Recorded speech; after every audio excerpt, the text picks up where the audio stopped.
Like a few years ago when I went through, like, I want to say maybe 6 months where I hated playing the drums.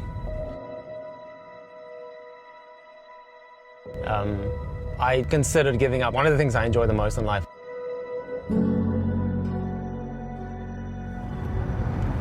I am on my way right now to meet up with my buddy Cobus, who is an amazing drummer from South Africa, an amazing man.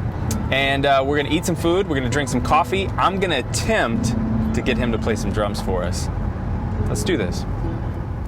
So has there ever been a moment or a season in your life where you felt like giving up or like you couldn't keep going?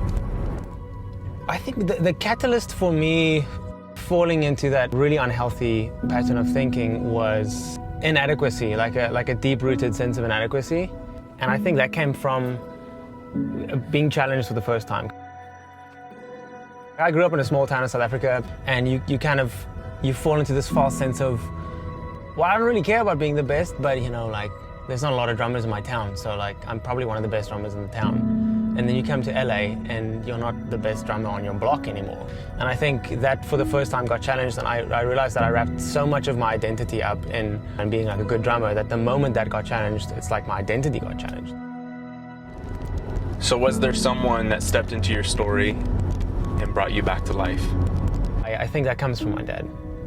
I think that comes from my dad, and that was kind of the catalyst for not just breaking out of that spiral of inadequacy and not feeling good enough, but like many other negative thought processes that I've also been stuck in, has been being self-aware enough to ask like really difficult questions and see, okay, well, where in my life am I like unhealthy, or where am I lacking, or what am I focusing on?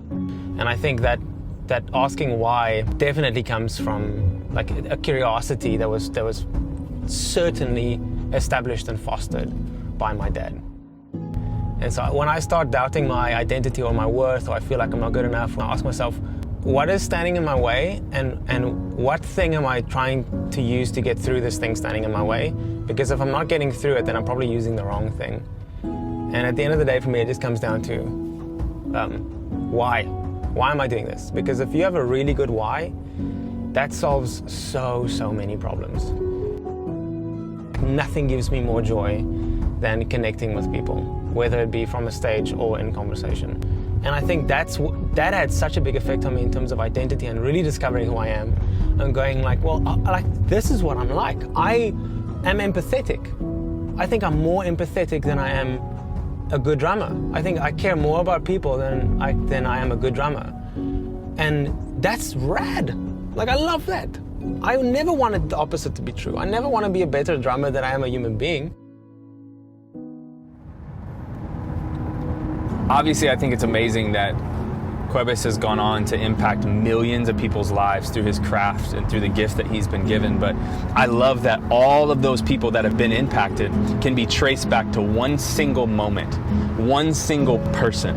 His father stepping into his story and giving him a fresh perspective on life and helping him reinforce why he does what he does.